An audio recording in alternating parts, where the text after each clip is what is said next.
inverno chegou e, junto com as baixas temperaturas, traz também, gente, um aumento de complicações cardíacas. Segundo o coordenador do Hospital Samaritano de São Paulo, a incidência de infarto aumenta até 30% no inverno. Quem conversa comigo é o cardiologista Valério Vasconcelos. Muito obrigada pela sua presença, doutor.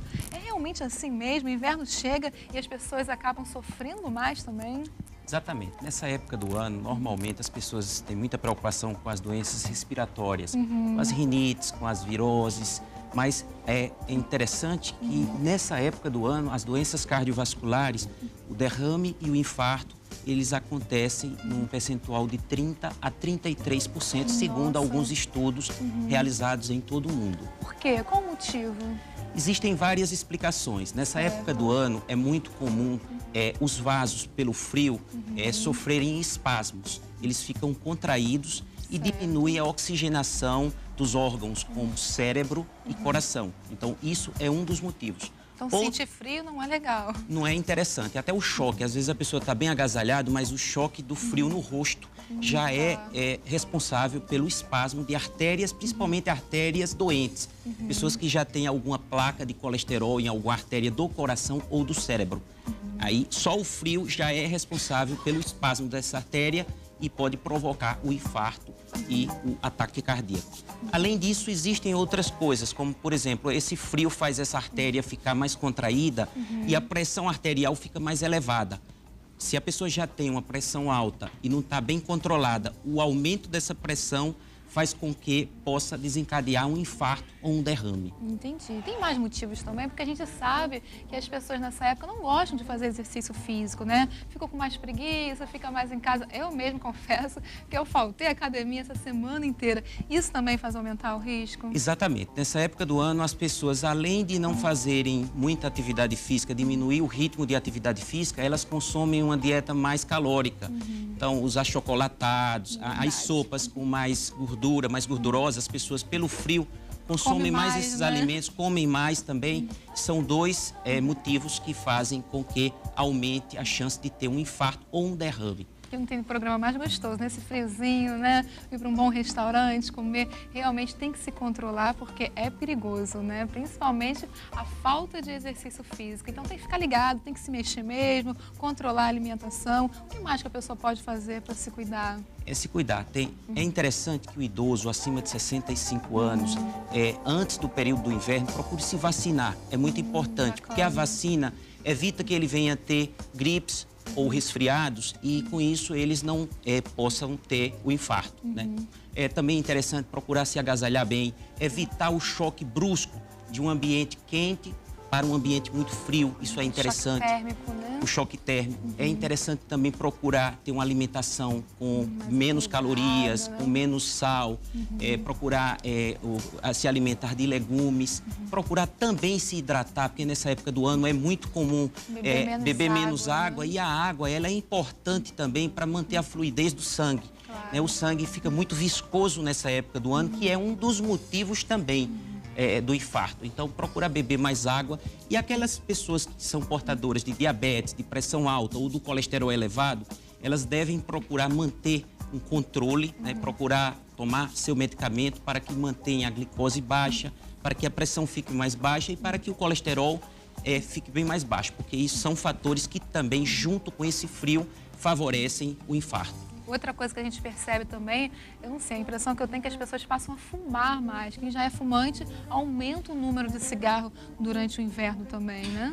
Exatamente. Quer dizer, a pessoa deve procurar evitar o fumo, porque o fumo também, junto com... O fumo é um poluente, e o poluente, do mesmo jeito que a poluição das grandes cidades, também favorecem o infarto.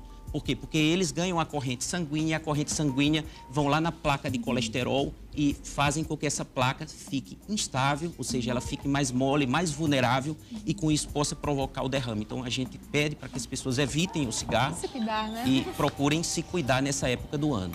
Agora, quais são os sintomas? Como é que eu posso perceber que eu estou propícia a infartar a qualquer momento? Tem alguma coisa que dá algum indício?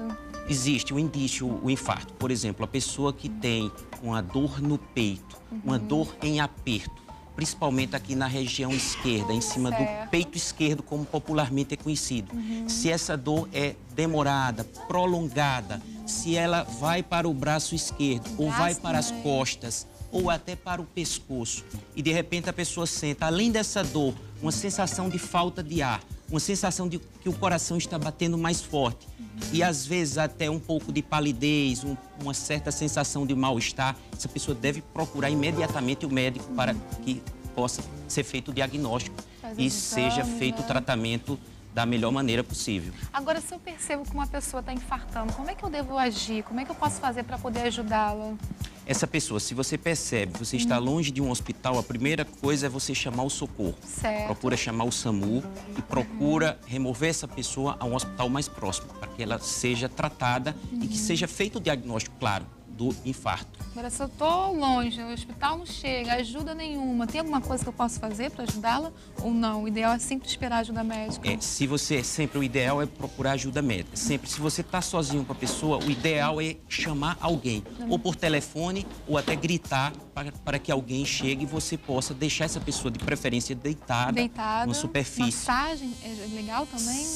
Se você detecta que houve uma parada cardíaca, por exemplo, através da perda da consciência, através de uma respiração com uma certa dificuldade, ou até a parada da respiração, se você percebe que a pessoa está em parada cardíaca, você deve primeiro chamar alguém, grita por alguém, grita por socorro, chama o SAMU e começa a massagem cardíaca, caso isso aconteça. Respiração também ajuda? Isso, a respiração, você sempre fazer a massagem e a respiração boca a boca ajuda até que o SAMU, até que o socorro avançado chegue para poder dar continuidade ao seu tratamento inicial.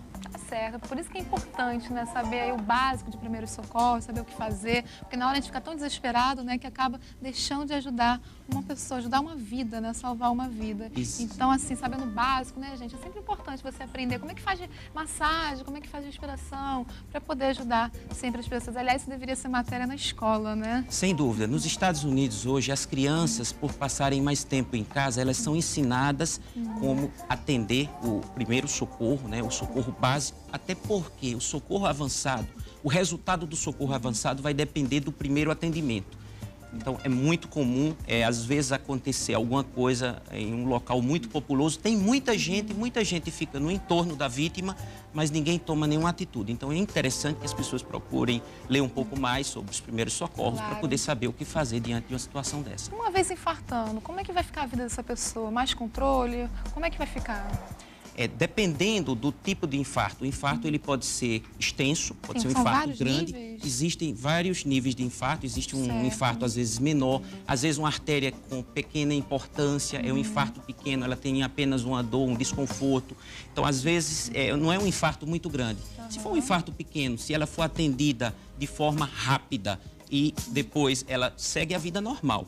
Às vezes, há casos onde a pessoa teve um infarto bem maior, demorou a chegar no hospital. É muito comum, às vezes, a pessoa ter a sensação de dor no estômago ou a sensação de dor na mandíbula. A da dor no estômago simulando um problema gástrico. A da dor na mandíbula simulando um problema de dente. E a pessoa fica, às vezes, tomando um remédio por conta própria, ou às vezes liga para um vizinho perguntando que tipo de remédio toma, ou às vezes até toma um chazinho.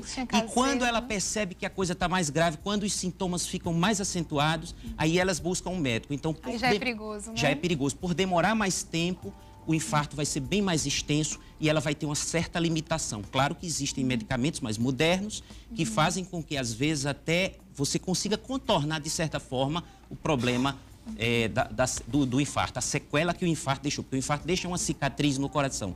O que vai definir a qualidade de vida dessa pessoa no futuro é o tamanho dessa cicatriz. Se a cicatriz for pequena ou a cicatriz for grande.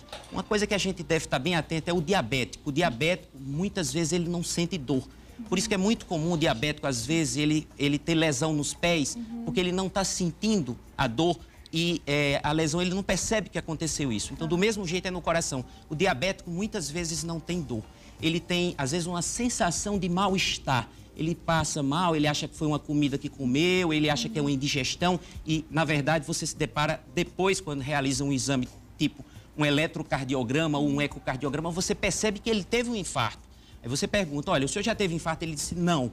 Mas aí você pergunta mais, mas teve algum momento da sua vida que o senhor passou mal, o senhor pensou em ir para o hospital, pensou em ir para o pronto-socorro? Aí ele disse, foi, eu passei mal. Às vezes até o parceiro diz assim, olha, ele teve muito mal, foi para um hospital. Enfim, é importante que a gente esteja bem atento dos pacientes diabéticos. E os idosos também. Os idosos diabéticos e idosos muitas vezes têm sintomas de infarto e passam despercebidos porque não são aqueles sintomas clássicos. Não são os sintomas tipo dor em aperto. Porque a dor do infarto, a clássica, o paciente muitas vezes ele espalma a mão no peito, ele às vezes fecha até o punho. Ele faz a mímica, uma mímica de infarto. Ele faz um faces, ele chega para o médico e diz o seguinte, doutor, estou com uma dor muito forte.